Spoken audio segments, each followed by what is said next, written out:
Thanks, Paul. So I'll kick it off with the next slide, please.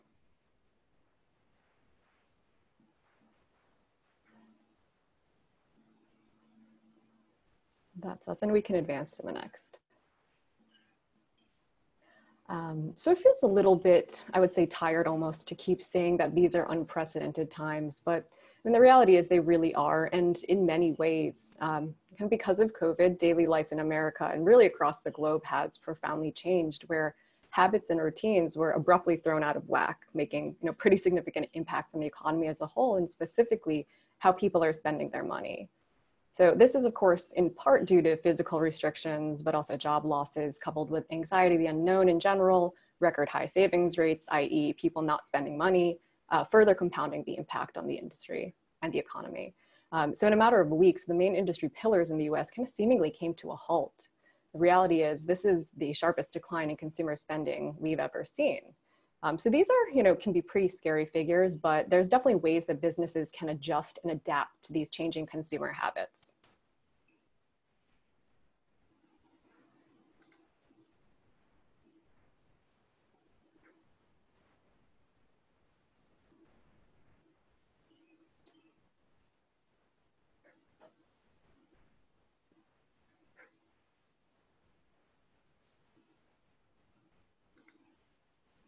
And I believe Daniel's on mute here, or you'll be hearing all the lovely commentary on these slides. So there we go. Sorry. Can we head back one more? Sure.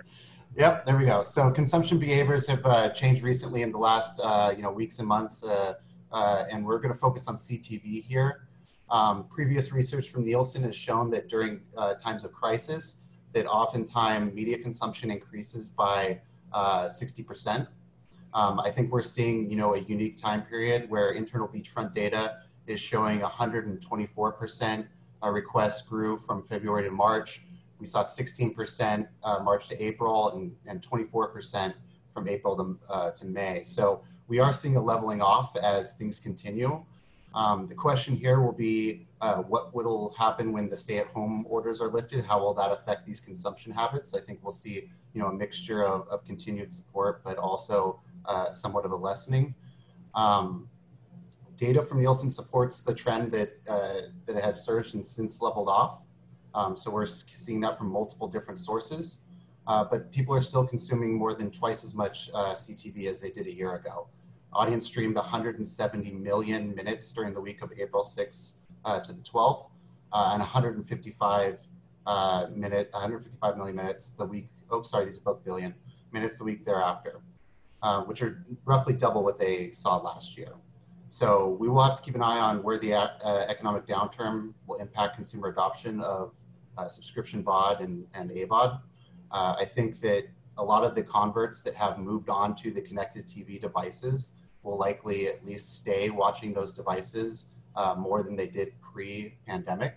So I think that we'll see continued increases above the kind of normal trends that we normally see due to those conversions into these devices actually remain watching these devices. Since consumers aren't spending as usual, then advertising to said consumers is also impacted. Digital ad spend has sort of like a slight rebound, but is still very off pace as of the end of April, with traditional media channels faring the worst. Matt, anything to add kind of from what you're seeing activity-wise at Beeswax? Yeah, a couple of different things. One is that we ran our own survey of our customers, prospects, partners, and other contacts.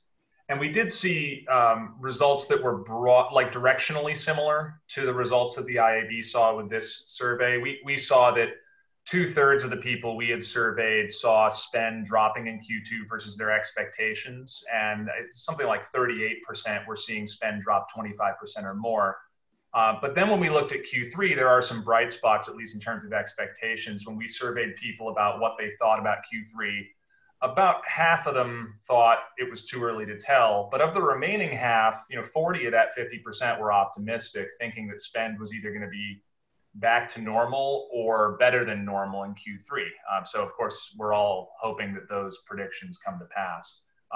A few other data points just from the buy-side perspective on spend through the Beeswax platform.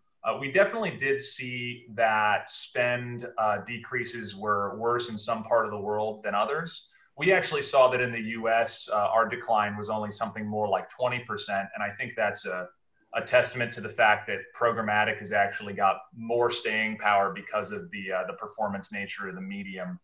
However, in Europe, we saw a decline start much earlier in the year, which would be consistent with the pattern of coronavirus's economic impacts. And we did see that it was down much more severely, again, given how much some of the major European economies would hit.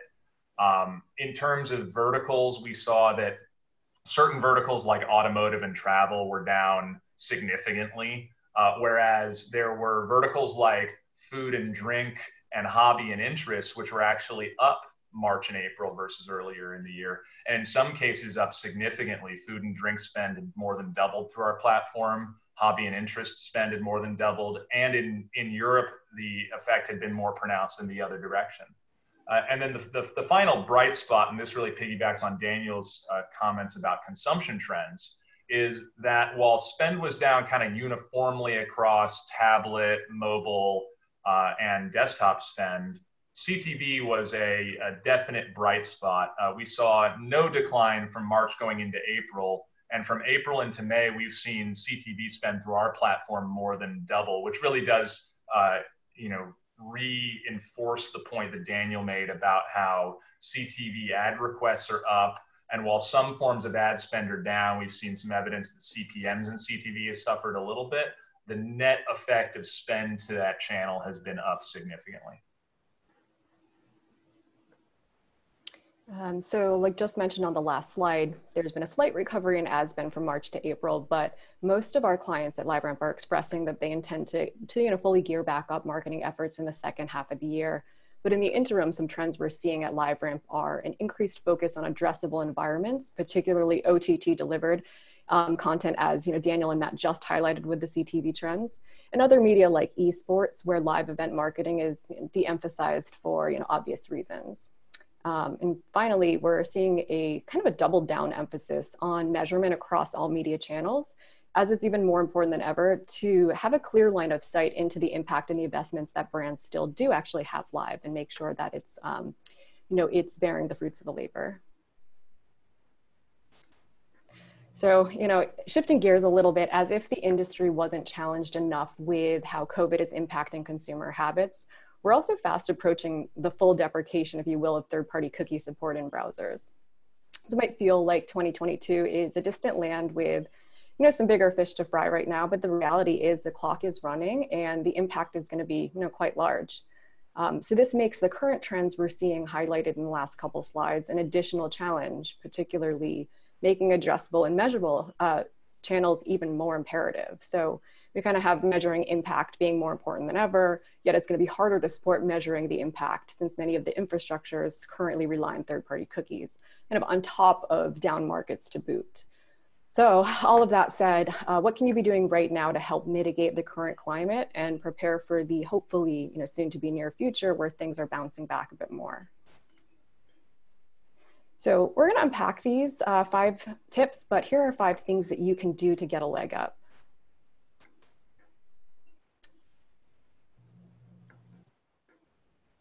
So one is just prepare for a fast reboot. So as quickly as things were turned down, they can certainly turn up. And there will be a need to quickly restart marketing initiatives, kind of jumpstart the demand, and really try to make up for missed revenue once the COVID outbreak starts to normalize and the economy stables a bit more. I don't think anyone would say the current decreased activity is a good thing, but while there is a bit of a lull, take advantage of it. There are things you might be able to revisit or think about that previously the momentum of your business just really didn't lend time for. So take advantage of this by revisiting your media, your platform strategies, both short and long term. So maybe this is, testing different addressable channels that can be launched quickly using existing content and creative, or maybe you've never leveraged geo-targeting before, but now are taking a more thoughtful approach around geo-targeting with state to state or even county level differences in consumers' literal ability to be in a physical market. And kind of finally, spend some time on your strategy for a cookieless environment now, while you do have a bit of a lull and the luxury of time on your side. Things will pick up again, and when they do, it'll be fast, and you might not have the type of time you have now to kind of parallel path that contingency plan. And tip number 2 is be customer obsessed, as we like to say at LiveRamp. And really the theme is making sure you're putting the customer experience first. So the stronger your first party data assets are, the better position you'll be in to reach, connect, and engage with your audience. The customer first approach is not a new concept. It's not a LiveRamp born concept, certainly, but it's especially important now to make sure marketing is done in a thoughtful and really appropriate manner. So think about what's going to be relevant and even helpful for your customers right now. And it might not necessarily be the same thing for all of your customers. So how do you know what's going to be helpful or relevant?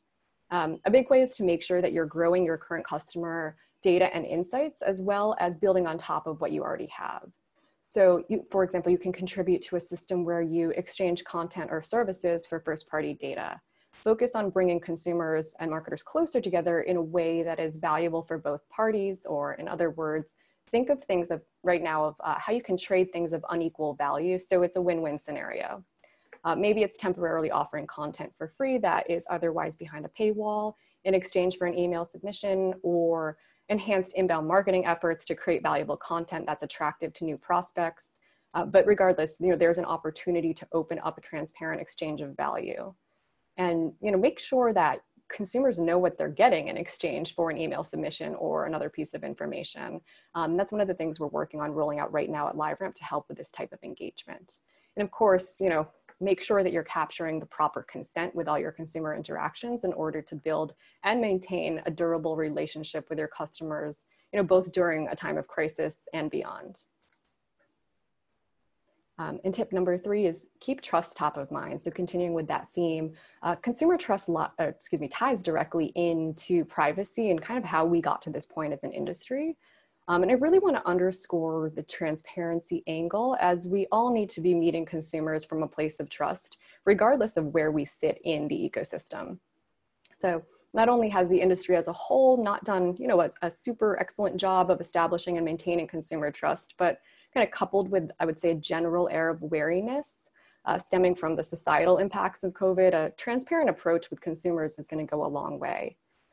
Again, the reality is that we as an industry didn't do a great job necessarily maintaining that consumer trust. So thinking back to that concept of value exchange, historically, the average consumer didn't really understand that when they went to website 123 to read a lovely piece of content for free, that site used advertising to power said free content. This led to consumers thinking like, wow, who are all these companies I've never heard of tracking me? And it just basically grew a lot of theories built on mistrust and lack of transparency, resulting in 2, I'd say, pretty significant things for our industry. One being privacy regulation, and another being browsers stepping in and saying, all right, well, we can just deprecate support altogether for third-party cookies, problem solved. But we think there's probably a happy medium somewhere in between. And as a little anecdote, when LiveRamp was owned by Axiom, there was this website about the data where consumers could actually look up their attributes and either opt out or correct them. And what was really interesting is that the majority of visitors did not actually opt out. They edited their data. And so that speaks to consumer transparency and control and trust on what's happening with their data. So, just making sure that we're continuing to have brands communicate valuably with customers, but also adhering to the highest privacy standards.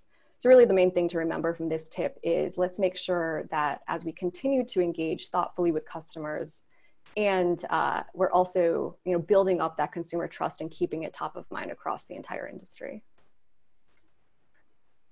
Yeah. Tip number 4, definitely broaden your reach across platforms. Right now it's never been better for advertisers to utilize programmatic in their buys. Test new tactics that allow you to break through the noise and make an emotional connection with your customers. As consumer media consumption changes, there's new opportunities to engage. Test new channels, test new tactics. You can break through the noise and basically get at the core of what the consumer actually cares about. capitalize on connected TV growth. As we've been discussing, you know, it's been growing rapidly. There's never been an opportunity before to get so many consumers through that medium. There's a lot of traditional channels as well that you can now activate through programmatic that haven't been available before, whether that is set-top box VOD, IP-based set-top box, or traditional TV.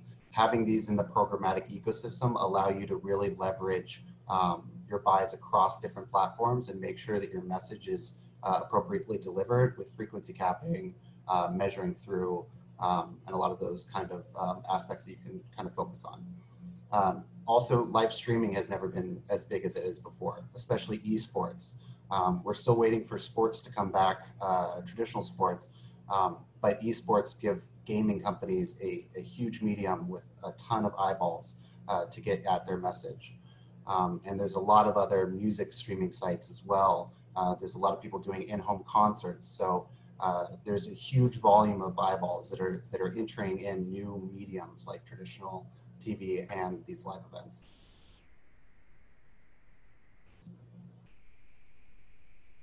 So get geographic. Tip number 5: be effective and efficient. So get geographically specific. You're definitely going to want to tailor your message to the culture of who you're reaching.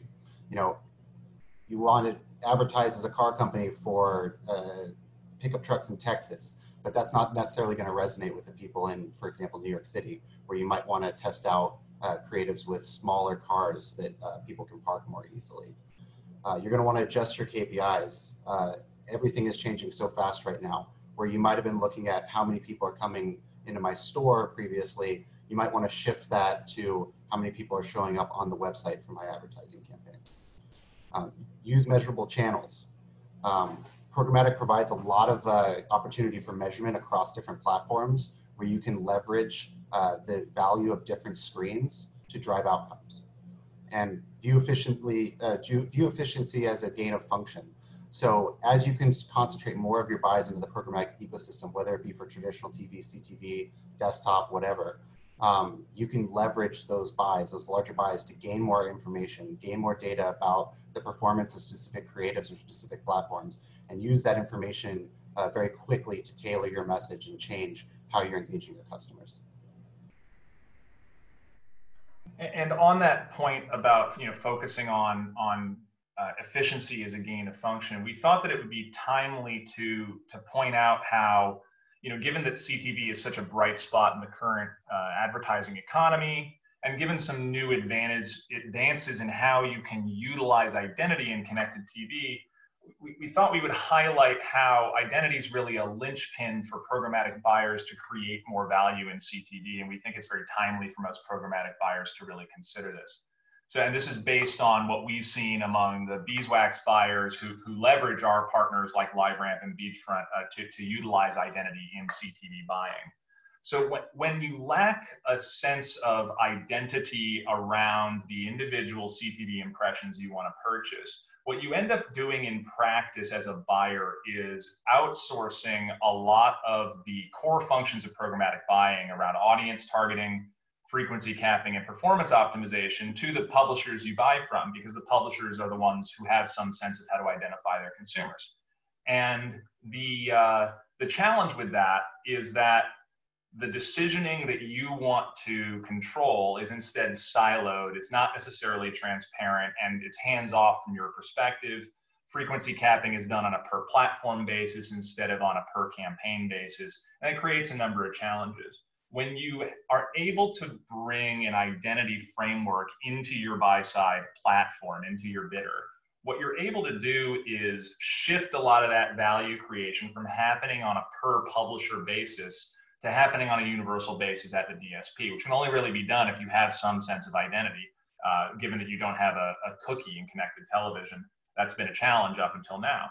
And what you can then do is you can do universal frequency capping, you can control targeting and optimization across properties, the way that a lot of programmatic buyers have been used to doing in desktop web, banners and video, and in mobile apps. And that's now possible because you can bring to bear identity resolution technology in a programmatic ecosystem if you plug together DSPs that have adopted it, an identity framework that is robust and deterministic, and SSPs who enable that identity to be connected to quality inventory.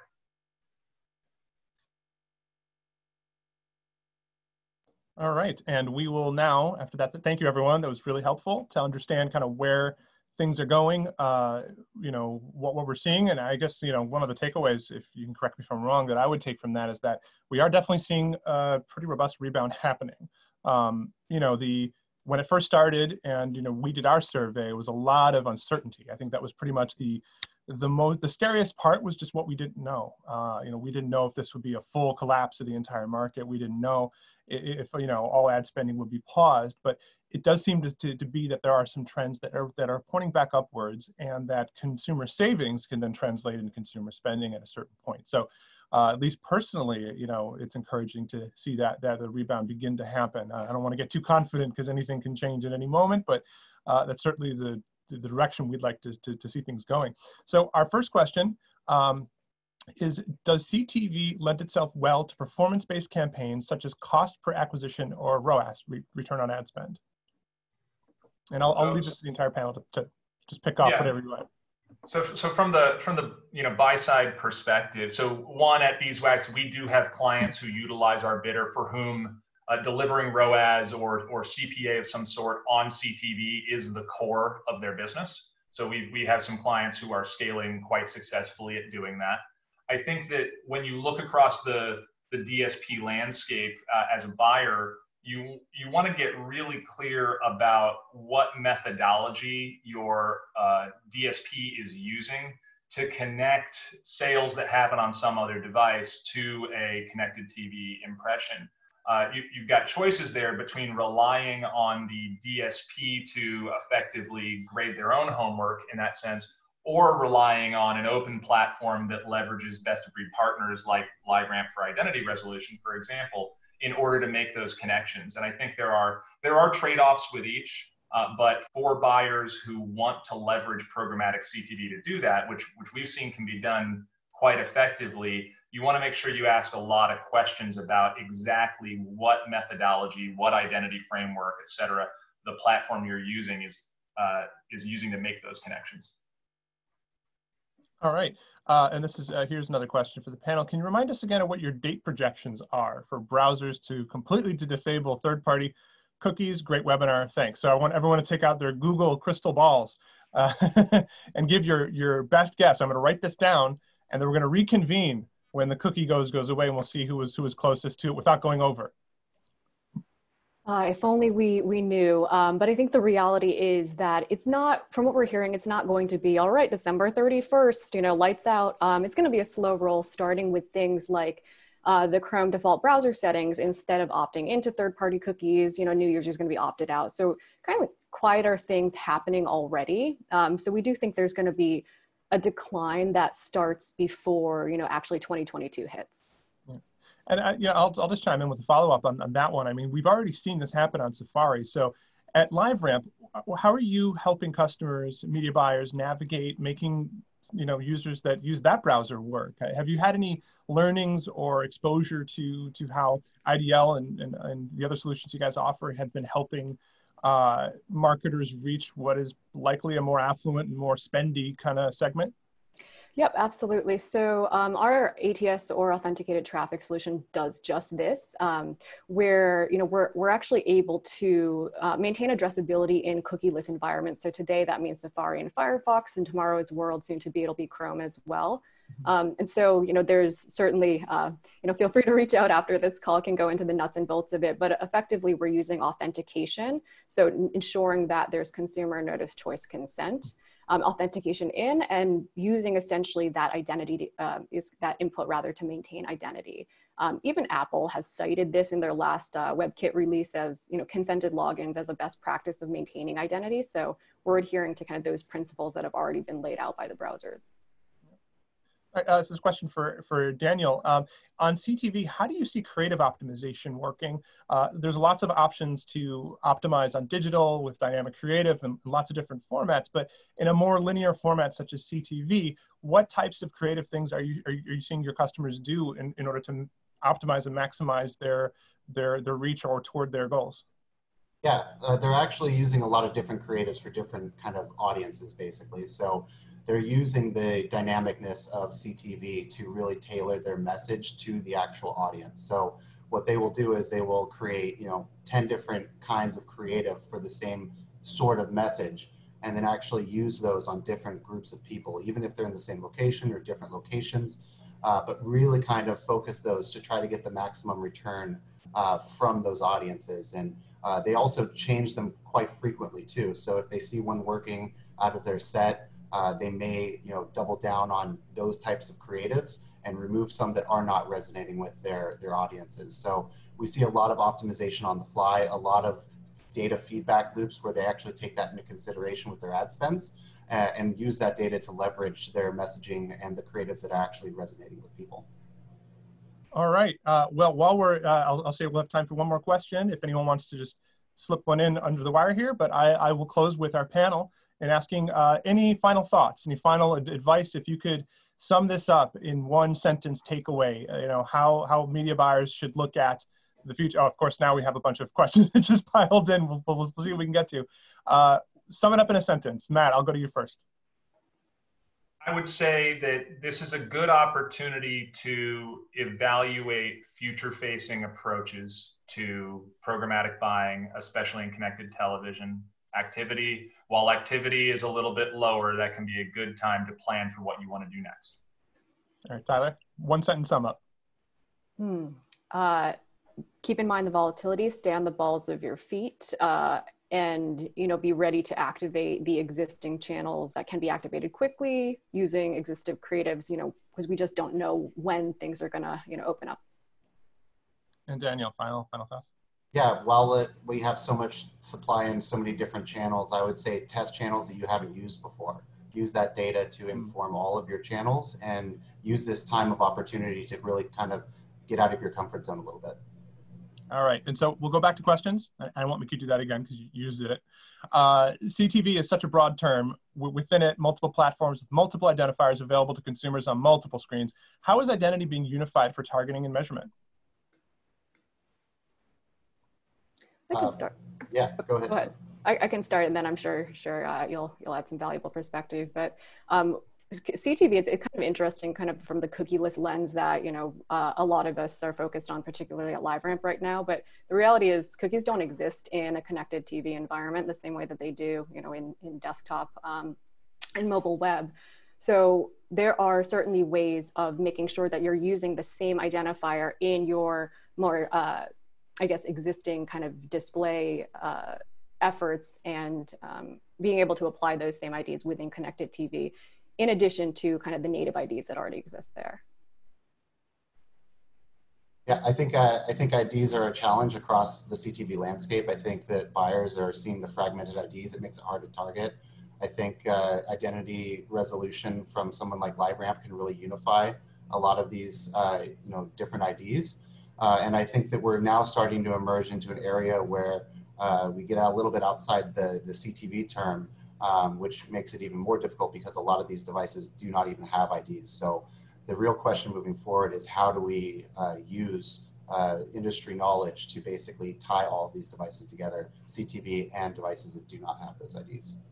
Yeah, I'll echo that. There's on the one hand, you have some good standards that have been put out by the IAB around the equivalent of IDFA or the Android ID for connected TV. And then on the other hand, you have the reality of how fragmented implementation of those standards are. So we've done a lot of analysis of this at Beeswax of all the various programmatic bid request streams that come in. And what we've seen is that there's it's chaos effectively from a device identifier standpoint. You sometimes have devices which are giving you a true device level, user resettable, privacy friendly advertising ID that can be used. And on the other hand, you have devices where the publishers effectively just make those up by hashing together some set of data designed to give you something that might work for frequency capping, but really isn't going to work for any kind of addressable audience targeting or attribution. And trying to make sense of what's happening where can be it's challenging for us, and we have access to all the data. So I can only imagine how challenging that can be for customers of DSPs who frequently don't have access to log level information, depending on how easy or hard their DSP makes that. And so one of the reasons we chose to partner with LiveRamp and Beachfront around this is that we saw an opportunity to apply a consistent identifier in the form of the identity link identifier across multiple disparate identity frameworks that come from different devices, because all of that gets funneled through an SSP that integrates with LiveRamp, and then a connection that we have with LiveRamp where we're able to connect a number of different connected TV device types into the identity link graph. And so I think that the ecosystem of publishers and devices will continue to move towards standardization. The question will be, how quickly does that happen? We felt it was a much more prudent choice to apply a person-level identity framework on top of it now, which removes some of the complexity I've just described from the buyer and allows them to rely on a single framework that abstracts away some of the noisiness and chaos that exists in the market today. All right, thank you. And a question about resources and where someone can learn more. Where can I learn more about effective CTV acquisition strategies and how much identity info is available? So Daniel, do you want to take that one? Yeah, absolutely. So I think that there's, it's an emerging format, so there's a lot of unknowns on the buy side. So it's something that we've been working to educate our partners with for a long time. There's also so many different kinds of CTV that it really kind of is a convoluted market. Should you go with, ad-supported streaming, where you might not necessarily know much about what the actual content is, or should you go with more one-to-one tailored, apps like a Sony Crackle, where you exactly can go up and look exactly what that content is. I think that you can absolutely reach out to your DSP, your SSP. We're happy to have that conversation. It's more about what your mix is and what your goals are, which is really going to kind of dictate what CTV you should look at. So knowing more about your actual KPIs and goals, either your DSP or your SSP like Beeswax or Beachfront can really kind of walk you through what approaches and which kind of acquisition strategies are going to make the most sense. The advice I would add to that is, I think anyone who wants to focus on CTV as an acquisition strategy, like as effectively a direct response strategy, should first and foremost get really clear about their attribution methodology. How are you going to measure that a CTV impression drove something on your website? What framework are you going to use to connect that together at a person or household level? Mm-hmm. And then a lot of the questions you can then turn around and ask either programmatic buying platforms or service providers that sit in front of them will fall from that, because you'll have a sense of how you want that to be measured. If you don't approach that with a good sense of how you want to handle attribution, it can be difficult to decide on appropriate tactics. Yep. All right, and back to Daniel on the creatives. Is this anywhere near one-to-one targeting with DCO, or a bigger audience gets the same for creative? Usually it's a bigger audience. We've seen some companies really get into the DCO market. I think they see a lot of different challenges. But it's really kind of up to the advertiser and what kind of cost and expense they want to really leverage. If you want to run 1 million different creatives for each possible iteration with a ton of different audiences applied to each one of them, that gets very expensive quickly. So really you want to find the sweet spot where you have enough creatives that you're getting your message tailored to those audiences that you're interested in, but not so many creatives that you're spending a ton of money, stacking a ton of different audience segments, and also running the transcoding and creation of all of these different assets that may or may not be used and may or may not resonate. So if you have too many creatives, you're not going to be able to look at the data and find those kind of patterns, where if you have a smaller set, you actually can see which ones are performing better. So I would say it's a mixture of both, but I would recommend staying a little bit less to the one-to-one dynamic creative and do a smaller subset to small audiences, not super large, but something that gives you enough data to actually make those decisions. All right, and final question. What impact will a cookieless world have on attribution? Short answer is a lot. No, all joking aside, is if you think about kind of outside of that walled garden scenario, where you're more or less going to be running blind unless that solution also has kind of a native stable ID that's tied to something that's not third-party cookies. So the way that systems will communicate to each other, for example, even log file transfers and resolutions today often rely on third-party cookies. A lot of stuff that even a marketer on the front end might not even know that cookie syncs are what's powering up in the back end. So the reality is pretty much everything outside of a walled garden or another kind of persistent ID solution, again, without that reliance on third-party cookies, will be impacted. All right, well. Yeah, sorry, Paul, I actually just I think that one of the beneficial effects of a cookieless world will be that it will push people towards identity frameworks that are more robust for attribution, which may finally get us away from a single platform last touch attribution model, because people will be pushed towards having to use a more robust notion of identity in the first place to perform attribution. So ironically enough, the death of a technology that we've all relied on for a long time may finally be the thing that gets us all to treat attribution in a more realistic way. Yeah, and I think anyone who's going into college right now, data science is going to be a great opportunity for you, because these guys pouring through tons of data sets and making these more probabilistic kind of measurements of kind of audiences look to be a growing field. Just to final thought, piling on Matt's comment, it is a good forcing function. Cookies have been an okay proxy so far for marketing and advertising, but the reality is we've been making, as an industry, millions and millions of dollars of investment decisions based on attributes of customers, not actual customers necessarily. So it's going to be a challenge. It's going to be, a bit of a pain to work through, but it is an opportunity to have a more sustainable and actually a tighter loop in terms of measuring that investment. Great, and that's, I think, a great point to end on. I want to thank our panel. Once again, Daniel Church. I don't think I went through what you guys do at each of your companies, but he's the Director of Programmatic at Beachfront. Matt Clark, who's our VP of Partnerships here at Beeswax, and Tyler Putterman, who's Director of Business Development, Addressability, and ATS over at LiveRamp. So thank you guys so much for walking us through this.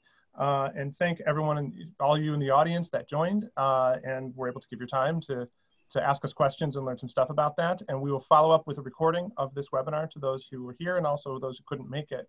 So I hope everyone is staying safe out there, and we'll see you next time. Thank you so much. Thanks.